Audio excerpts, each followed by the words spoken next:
नमस्कार, आप देख रहे हैं देश का नंबर 1 हिंदी न्यूज चैनल। आपके साथ मैं हूं सबीना तामंग देशमुख। नमस्कार, मैं हूं आपके साथ शिवानी पांडे और शुरुआत करेंगे इजरायल हमास जंग से जुड़ी हुई खबरों के साथ। इजरायल युद्ध की बड़ी खबर इस वक्त आ रही है।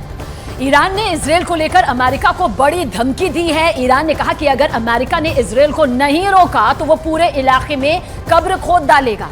और इसी के साथ ईरान की ये खुली धमकी अमेरिका और इजरायल दोनों के लिए है। ईरान की ओर से कहा गया है कि इजरायल गाजा में नरसंहार कर रहा है और अगर ये नहीं रुका तो इसका अंजाम बेहद खौफनाक भयावह होगा। ये भी उसकी तरफ से धमकी के तौर पर कहा गया।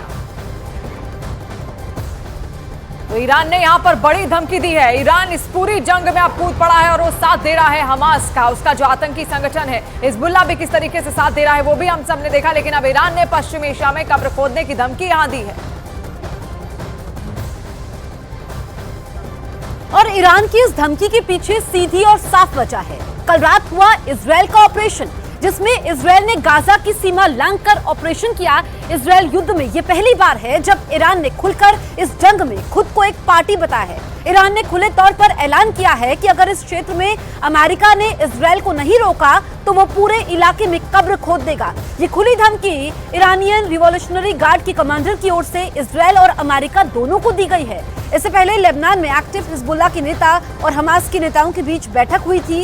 इसके बाद इजरायल ने ग्राउंड ऑपरेशन की एक तरह से शुरुआत की और अब ईरान की ओर से इजरायल और अमेरिका को खुली धमकी दी गई है। तो इस वक्त की सबसे बड़ी खबर हम आपको बता रहे हैं। ईरान की इस धमकी के पीछे सीधी और साफ वजह क्या है। दरअसल इजरायल का जो कल रात को ऑपरेशन हुआ, जिसमें इजरायल ने गाजा की सीमा लांघकर ऑपरेशन चलाया। तो जंग दिन बर दिन और ज्यादा भीषण होती चल रही है। बेरूत लेबनान में लाइव इस वक्त जावेद मंसूरी हमारे साथ, हमारे सहयोगी जुड़ रहे हैं। जावेद, क्या स्थितियां फिलहाल आप वहां पर देख रहे हैं? लेबनान में आप इस वक्त मौजूद हैं, हिजबुल्लाह लगातार सक्रिय है, क्या एक्टिविटी फिलहाल? देखिए, लेबनान में हमारी मौजूदगी है और जिस तरह से खबर आई है कि ईरान ने खुली धमकी अमेरिका को दी है कि अगर वो ग्राउंड ऑपरेशन चलाता है तो वो कब्र खोद डालेगा। देखिए, हमें समझना होगा कि ईरान अगर ये धमकी दे रहा है तो क्यों दे रहा है। उसकी वजह है लेबनान। लेबनान में सक्रिय है हिजबुल्लाह, जहां दो मोर्चों पर बड़ी लड़ाई हो रही है। इस वक्त हम बेरूत में मौजूद है। बेरूत की तस्वीरें दिखा रहे हैं, राजधानी लेबनान की, जहां आपको स्थिति सामान्य दिखाई देगी। लेकिन यहां से करीब 120 किलोमीटर दूर सरहदी इलाकों में जहां लगातार इजराइल बमबारी कर रहा है। बीती रात की अगर बात करें तो आयतरून, बलीदा और अल मसाहिब इलाके हैं जहां रॉकेट लगातार दागे गए और 7 लोगों की मौत हुई है। आपको बता दें कि हिजबुल्लाह इस इलाके में लगातार चुनौती इजराइल के लिए बना हुआ है। इजराइल की तरफ से भी लगातार ये कहा जा रहा है कि अगर हिजबुल्लाह इस जंग में कूदता है तो लेबनान को भारी कीमत चुकानी पड़ सकती है। लेकिन जिस तरह से ग्राउंड ऑपरेशन की बात आ रही है, ग्राउंड ऑपरेशन किया जाएगा, तो ऐसे में अगर ईरान इस जंग में कूदता है तो यकीन मानिए कि पूरे मिडिल ईस्ट में ये जो जंग है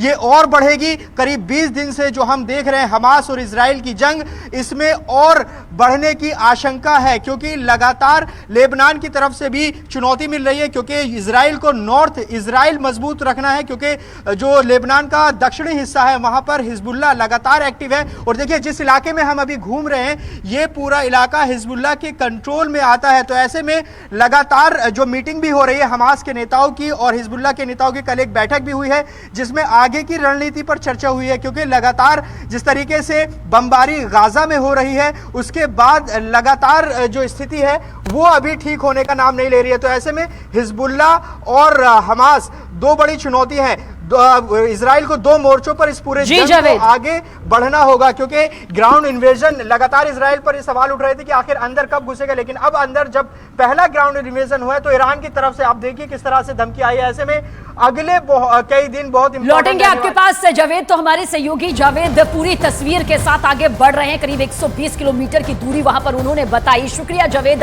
अपनी सुरक्षा का भी आप पूरा ख्याल रखिएगा, ध्यान रखिएगा, क्योंकि मुश्किलों भरा, जाबाज रिपोर्टिंग भरा ये पूरा जो मामला है, पूरी जो तस्वीर है वो ग्राउंड जीरो से हमारे सहयोगी पहुंचा रहे हैं। तो देखिए, अब इजरायल ने गाजा पर चढ़ाई शुरू कर दी है और इजरायल ने कल रात के जमीनी ऑपरेशन को टारगेटेड रेड का नाम दे दिया है। यानी कि एक खास जगह पर एक खास टारगेट के खिलाफ किया गया ऑपरेशन। लेकिन सवाल यह है कि क्या ये टारगेटेड रेड हमास की ताकत को टटोलने के लिए किया गया था? क्योंकि गाजा की सीमा के अंदर कुछ दूर जाने के बाद इजरायल के टैंक और बख्तरबंद गाड़ियां वापस अपनी सीमा में लौट आई। और इजराइल के मिडनाइट ग्राउंड ऑपरेशन के वीडियो में इजराइल के कई टैंक रेतीले इलाके से बॉर्डर के पार चलते हुए दिखाई दिए हैं। देखिए किस तरीके से रेतीले इलाके से बॉर्डर पार करने की कोशिश यहां पर की गई है, यानी कि गाजा में वो दाखिल हो गए। यही नहीं, आगे बढ़ते हैं जहां पर आप समझेंगे कि जमीन को समतल करता हुआ ये बुलडोजर भी यहां पर दिखा है, इजरायली बुलडोजर दिखाई दिए गए हैं। तो देखिए जमीन को समतल करता दिखा ये बुलडोजर और वहां पर अंदर जाने की पूरी तैयारी के साथ सीधे सीधे इजराइल अब गाजा पर चढ़ चुका है। इससे पहले 3 लाख से भी ज्यादा जो फोर्सेस थी वो बाहर तैनात थी और ऐसे में कोशिश अब यही लगातार की जा रही है कि आखिर किस तरीके से गाजा पर इजराइल की ये चढ़ाई होगी। अगले चरण की तैयारी अब की जा रही है और बताया जा रहा है बुलडोजर से जमीन को समतल करने का प्रयास लगातार इजराइल यहां पर कर रहा है और 25 अक्टूबर को बड़ा दिन बताया गया है।